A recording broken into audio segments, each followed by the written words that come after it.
Autonomia del Veneto avanti tutta.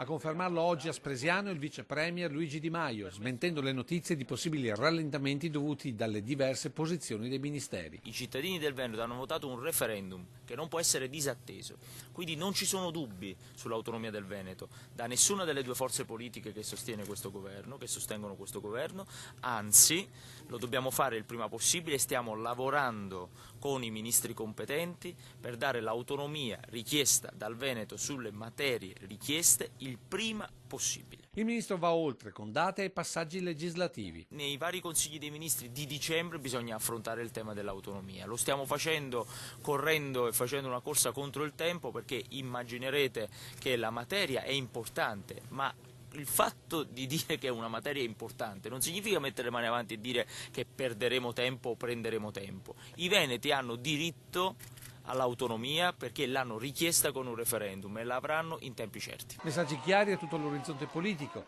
che hanno già innescato le prime reazioni, in particolare da segnalare quella dell'altro vice premier Matteo Salvini, che ha affidato alla rete il commento: passiamo dalle parole ai fatti, come previsto dal contratto di governo. Ringrazia per il forte segnale lanciato dai due ministri il governatore del Veneto Luca Zaia, che sottolinea come l'autonomia sia richiesta da 2,5 milioni di veneti che si sono espressi nel referendum e che il progetto completo e complessivo della richiesta delle 23 competenze sia sul tavolo del Presidente del Consiglio Giuseppe Conte dal 2 ottobre.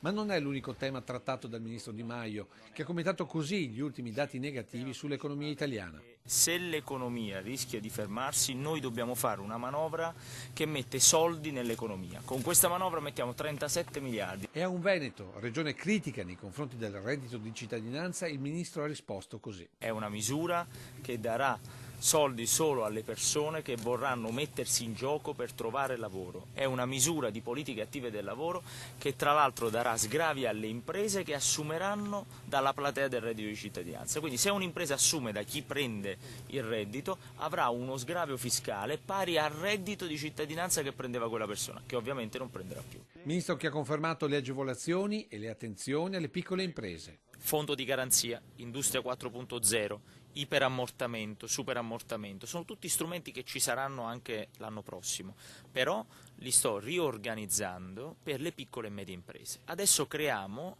una esclusività di questi strumenti, di queste opportunità per le piccole e medie imprese.